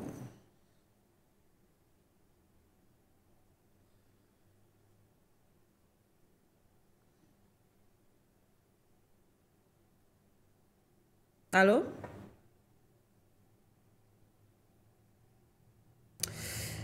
On a malheureusement perdu notre téléspectateur. Lorsque vous appelez, n'essayez surtout pas de vous réécouter à la maison. Lorsque le standard vous décroche, participez directement. C'est vrai qu'il y a en ce moment beaucoup de soucis de connexion. On espère que la situation va être très très vite résolue. Est-ce qu'on va rester au standard vu le temps également qui nous est imparti par rapport à la fin de l'émission? Est-ce qu'on peut réessayer avant de revenir sur le plateau? On réessaye quand même au standard. Allô? Je suis en ligne, Madame Siquet. Merci. Bonjour à la communauté For You Media. Je suis très admiratif de l'agilité intellectuelle dont font montre mes frères Anatole Laïssi et Henri Atangana concernant la thématique de ce matin. Vraiment, je n'applaudis pas, mais je les encourage à beaucoup chercher, à beaucoup se donner, à beaucoup donner du leur pour nous éclairer. Vous savez, ce n'est pas tous qui avons cette stature intellectuelle. Bien, en tant que faisant partie de cette catégorie de Camerounais appelés lambda, je vais faire appel à un peu de bon sens. Voyez-vous, Madame Siquet, est-ce qu'on peut interdire à la France, ou alors est-ce qu'il est normal, est-ce qu'il est humain d'interdire à la France de crier, de se plaindre, ou alors de se débattre, alors qu'on est en train de lui asséner de sérieux coups de gourdin, alors qu'on est en train de lui presser les parties sensibles, excusez-moi de la trivialité, mais c'est de ça qu'il est question. La France se plaint parce que la France agonise et même la France peut mourir. Voyez-vous, madame, la vocation première, sinon la vocation principale de la présence des bases militaires françaises en Afrique était de protéger les intérêts des Français. Avec cette présence, les colons économiques français pouvaient se permettre une certaine arrogance vis-à-vis de nos États, sachant que pour un oui ou pour un non, leurs militaires allaient intervenir et faire la décision. Maintenant que cette présence, ce secours leur fait défaut, les milieux d'affaires français en Afrique sont inquiets et cela se répercute jusqu'au niveau du territoire français. Alors, toutes ces sorties qu'on voit ces derniers temps, le président, les ministres, ainsi de suite, il s'agit en fait de rassurer dans un premier temps le peuple français quant à ce que la France ne perd pas grand-chose en retirant ses militaires d'Afrique. Ça, c'est pour se rassurer, ce qui va éviter bien des remous sociaux en France.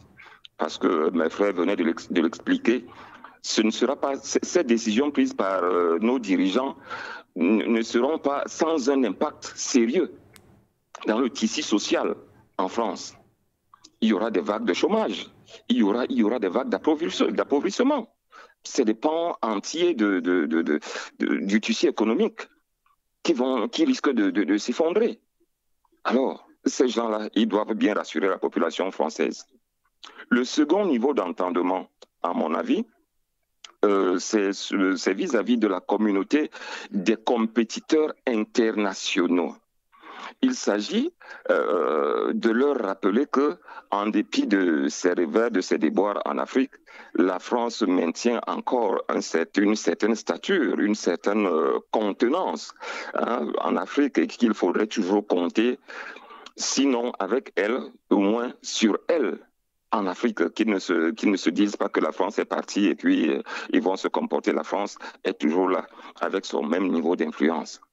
Voilà, pour ne pas aller, voilà ce que je comprends de cette affaire, Madame Siquet. Et à mon avis, nos dirigeants n'ont pas à les suivre au mot, à les suivre à la trace, à répliquer à chacune leurs élucubrations incantatoires. Bon, peut-être que j'ai employé des mots difficiles, excusez-moi, mais sinon que voilà mon point de vue. Encore bonne journée à vous. Merci. Bonne journée à vous également, monsieur. Merci beaucoup, fidèles téléspectateurs des programmes de For You Media Africa. Merci infiniment, monsieur, une fois de plus, d'avoir appelé ce matin le dernier téléspectateur. Avant de revenir sur le plateau, monsieur Peter, allô?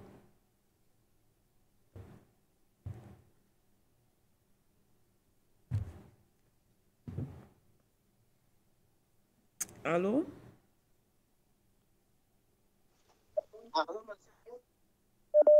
Oui, bonjour. Merci, Consenteur. Bonjour, Madame Tidé. Bonjour, M. Atangana et M. Anatole.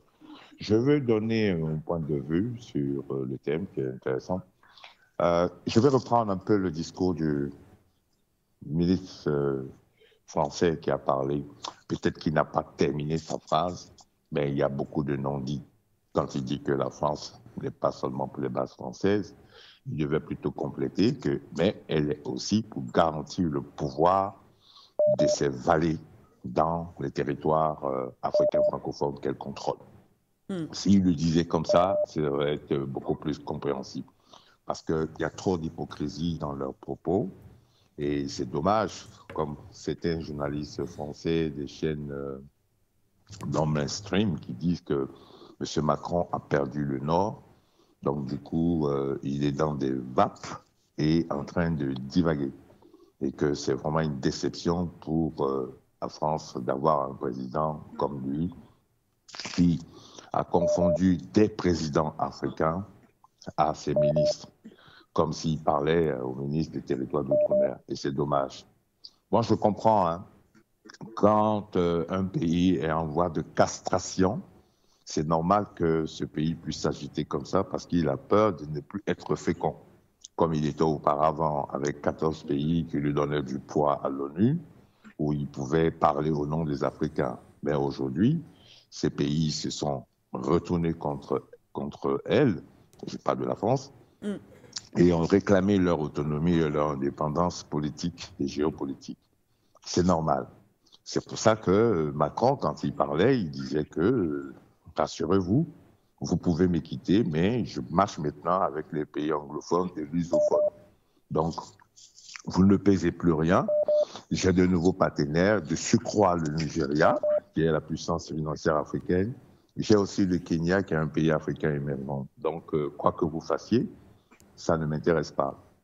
Mais entre-temps, elle ne lâche pas le morceau puisqu'elle est déterminée à ne pas perdre la face vis-à-vis de ses partenaires européens parce que des pays comme l'Italie la regardent en chien de faïence, des pays comme l'Allemagne la regardent également en chien de faïence, y compris la Grande-Bretagne, hein, parce que les Britanniques ont toujours été très hypocrites, quoi qu'on dise, puisque même pendant la conquête des colonies, il y avait cette concurrence qui était menée puisque l'Angleterre, son objectif, c'était de prendre du Caire jusqu'au Cap. Et il y a eu des coupures à partir du Soudan, le Grand Soudan français. Il y a eu des coupures également à partir des territoires de l'Afrique centrale et tout ça, en complicité avec la Belgique. Donc, cette même bataille géopolitique de 1884 est en train de se perpétuer de nouveau. C'est pourquoi elle utilise tous ses moyens pour essayer de sauver la...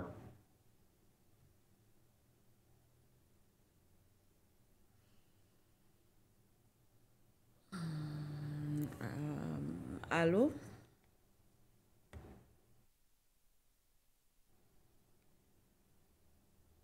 Allô? On a malheureusement perdu Monsieur Peter, malheureusement, dans son développement. Toutes nos excuses, je pense que peut-être un problème lié à la connexion.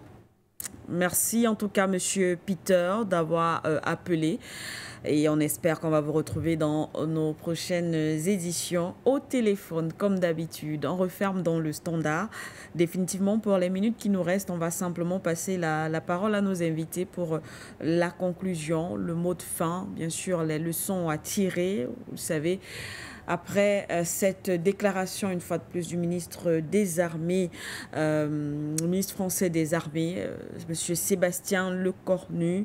À quoi peut-être devrait-on s'attendre? M. Peter le disait, du moins il était dans cette analyse. La France est simplement en train de dire que oui, même si nous ne sommes plus, du moins, on s'accroche quand même, mais on a d'autres partenaires, d'autres partenariats qui s'offrent à nous. Le Nigeria, entre autres, le Kenya. En tout cas, ce qu'on comprend, c'est que la France n'est pas encore partie de l'Afrique. Va-t-elle partir? Ça, c'est encore une autre interrogation. En quelques minutes pour sortir, Monsieur Henri Atangana. Ce qui me fait peur, c'est qu'ils disent aux pays, les territoires occupés par l'Empire britannique à l'époque, qui étaient les colonies anglaises, qui leur disent qu'écoutez, on a fini de coloniser, d'esclavagiser les francophones, maintenant on va chez vous. Ce serait un peu désobligeant comme propos à leurs endroits.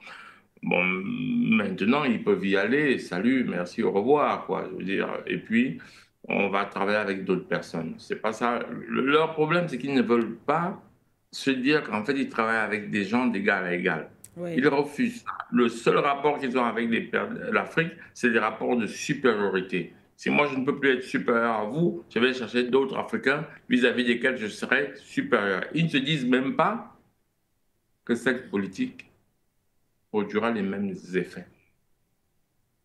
Monsieur Macron, la politique, là, si vous allez la mener dans d'autres pays, ça produira à terme les mêmes effets. Changez de logiciel si vous pouvez. Lui, il dit d'ailleurs qu'il est de la jeune génération dont il n'a pas connu la colonisation de l'esclavage. Oui, mais c'est endémique. Et comme je dis souvent, ce n'est pas seulement endémique à certains blancs, mais c'est endémique à certains noirs. Certains noirs sont convaincus de leur infériorité. Ah bah oui, vous ne faites pas discuter avec certains noirs, vous allez entendre, écoutez, laissons-les parce qu'ils sont capables, nous on n'est pas capables de gérer une monnaie. Allez dans les réseaux sociaux, je vous dis, le sujet du franc CFA, j'en parlais il y a 20 ans. Et vous pouvez dire le mal que j'ai eu à faire comprendre aux gens ce que c'est que le franc CFA. Parce que beaucoup de gens voient ça comme une monnaie, un truc d'échange. Donc c'est ça qu'il faut leur dire, que ce qu'il faut faire, c'est changer le mode relationnel et créer... en fait, c'est très difficile pour eux, je peux les comprendre. C'est que vous avez esclavagisé les gens, vous avez colonisé les gens, et après les colonies, vous avez juste fait semblant, vous avez mis d'autres personnes, vous avez tué tout le monde. Et là, on vous dit non, ces gens-là, il faut... Parce qu'après les décolonisations, je ne sais pas si vous savez, en 1960, le nombre de bacheliers qu'il y avait au Cameroun. Vous allez être surpris. Je dis bien un nombre de bacheliers, c'est-à-dire qui avait fait un bac. On les comptait au bout des doigts. Et vous comprenez alors à ce moment qu'il était beaucoup plus facile pour eux. En fait, on réagissait, on se battait par bon sens. Et il a fallu des années pour qu'on puisse même expliquer aux gens l'impact d'une monnaie. Vous savez, quand le pétrodollar arrive, ils ont envoyé des gens pour aller savoir ce que c'est que le pétrodollar. À l'époque, même encore, ça allait. Et les gens ne comprenaient pas l'implication. On parle de chez nous d'ailleurs, ils prennent chez nous. Je vous rappelle que dans les pays de l'OPEP, ils ont imposé à des pays d'utiliser le dollar, de ne vendre qu'en dollars. Ils leur ont imposé de ne vendre qu'en dollars. Et c'était pour le rayonnement du dollar. Et c'est comme ça que le pétrodollar va naître. C'est-à-dire que c'est les dollars issus de la vente du pétrole, c'est tout. Ils leur ont imposé. Et qu'est-ce qui va arriver à Saddam Hussein le jour... Les gens oublient souvent qu'on va bombarder Saddam Hussein parce qu'il a essayé de vendre le pétrole en euros. Ah oui, Saddam Hussein a essayé de vendre le pétrole en euros. C'est ça qui a causé tout ce que vous avez vu là. Les Américains ont dit, et puis les Français même qui ont acheté qui voulaient acheter ce pétrole en euros, ils se sont lavé les mains. Hein. Ils ne sont pas là à la défense de Saddam Hussein. Voilà. C'est pour comprendre l'impact de la notion de monnaie dans une économie mondiale. Les gens ont du mal à comprendre ça. Ils pensent que la monnaie, c'est juste une valeur ou un objet de troc. C'est une parenthèse. En tout cas, on reviendra souvent sur ça. Donc, ils ont du mal à changer de logiciel. Et il ne faut pas attendre qu'ils changent de logiciel. Ce que nous, on doit faire, c'est comme dans un ring de boxe. Vous voyez, dans un ring de boxe, Quand vous mettez un coup et que la personne perd un peu son contrôle, vous en profitez pour le finir.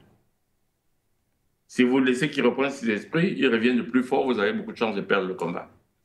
Non. Quand vous mettez un coup à là, et la France a reçu un coup violent, à nous d'aller encore plus fort à l'assaut pour que la France soit définitivement KO, knocked out. C'est ça que nous devons faire. Mais en réalité, elle est en train de pleurer, elle est en train de... Ce sont des soubresauts. C'est la lente agonie. Mais attention, elle est encore dangereuse. Ouais. Il faut toujours être vigilant. Ce sont des impérialistes. Ce sont des gens qui ont exterminé des continents entiers pour s'en accaparer. Nous, on doit retenir qu'ils sont des gens dangereux. Je sors par là. Merci à vous. Monsieur Atangana, eh bien, on sort avec vous, hein, monsieur Haïssi. Oui, c'est 3 points. Monsieur le Cornu questionne la possibilité ou la probabilité d'un autre régime qui solliciterait les services de l'armée française et se pose la question de savoir que devrait faire la France dès lors qu'elle n'est plus acceptée sur le continent africain. Tout à l'heure, je vais lui répondre tout de suite. Je l'ai déjà dit, il faut nettoyer toutes les écuries de GS. Pro-françaises, pro-européennes, pro-occidentales. Il faut toutes les nettoyer. Je crois que je lui ai répondu sur cette question-là. Parce que nous pensons que le continent africain est capable de faire certaines choses. Et la preuve, c'est que si toute la main-d'œuvre africaine qui est chez eux retourne sur le continent, je crois que ça va davantage accélérer la dégringolade de beaucoup de pays européens. C'est la preuve que, en réalité, ce qui pose problème, le problème que le continent africain a, c'est un problème de gouvernance, c'est un problème de vision pour certains dirigeants, c'est un problème de prospective. Ouais. Ce n'est pas un problème de ressources, ce n'est pas un problème d'expertise. Le continent africain n'a pas ce problème. La seconde chose qu'il faut noter, c'est que, comme je l'ai indiqué, les institutions internationales n'ont pas été créées au profit de l'Afrique. Ces institutions ont été créées pour desservir l'Afrique, pour asservir l'Afrique. C'est pour ça que vous avez une institution comme l'ONU, par exemple, dans toutes les institutions que vous pouvez imaginer, vous en aurez toujours des Africains qui seront victimes du racisme. Vous ne pouvez pas avoir signé un contrat à un citoyen du monde en 2021. Ce contrat, vous ne le résiliez pas. Il caracole 45 mois d'arrêt de salaire et ça ne vous aime pas. Et vous dites que vous êtes défenseur des droits humains. Je crois qu'il y a un gros mensonge quelque part, raison pour laquelle nous disons qu'il faut organiser l'Afrique de telle sorte que l'Afrique soit un continent qui influence et non qui est influencé. Parce que le continent africain, c'est plus d'1,4 milliard d'habitants, 30 millions de kilomètres carrés. C'est dans ça dit un espace économique. C'est quoi le problème? Mais qui est devenu la poubelle du monde du fait des problèmes de corruption, de mal gouvernance et surtout des affinités, des affinités ésotériques. C'est ça le problème du continent africain aussi. Des problèmes d'affinité ésotérique. La deuxième chose qu'il faut retenir, Madame Siké, nous devons reprendre en main notre souveraineté. Le continent africain, c'est le berceau de l'humanité, pas le vieux continent, c'est une imposture. Raison pour laquelle je sollicite franchement un débat sur la civilisation.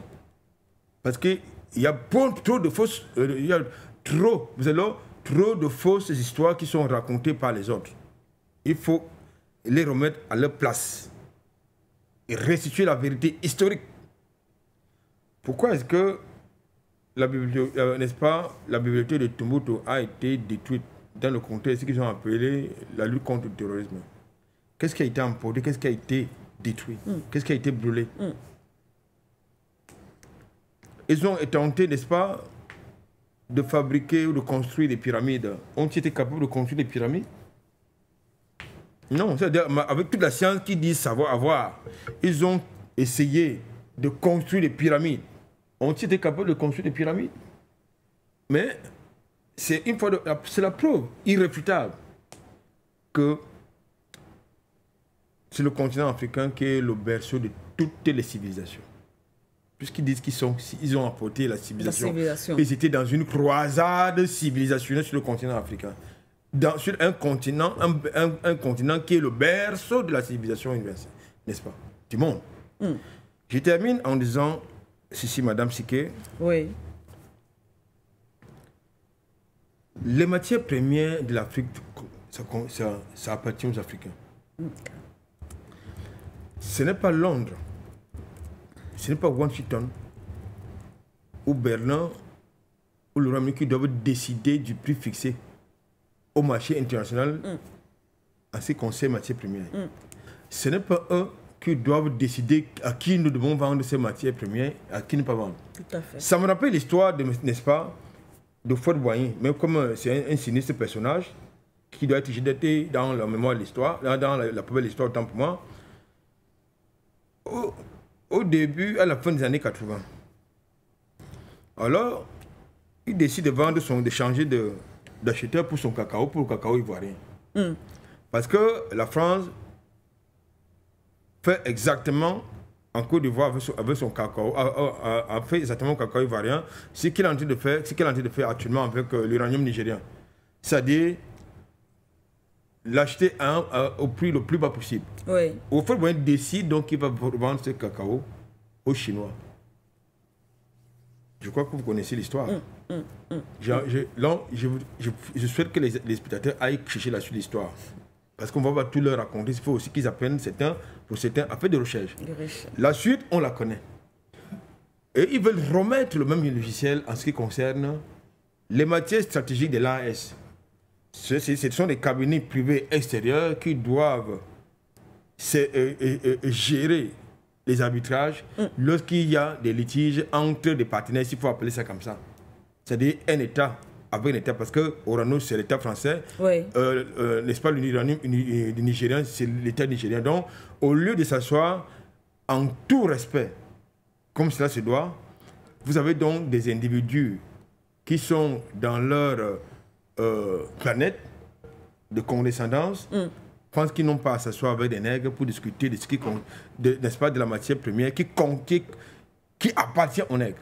Il choisit donc un cabinet extérieur, privé, dirigé par un locodème qui s'appelle Clay Arbitration pour jouer les arbitrages. Je pense que au moins pour cette raison-là, il faut chasser Orano, quelles que soient les conséquences que cela puisse, n'est-ce pas, susciter, quelles que soient les conséquences économiques, géopolitiques ou sociales. J'ai l'habitude de le dire, il n'y a pas de révolution sans sacrifice. Merci à vous, monsieur Aïssi, merci à monsieur Henri Atangana, chers téléspectateurs. C'est la fin pour cette semaine d'ailleurs. C'était la dernière édition de For You Matin pour cette semaine. La journée continue, mais vous le savez également, le week-end sur For You Media Africa, c'est encore une autre programmation, plusieurs débats, bien sûr en ce qui concerne l'actualité internationale.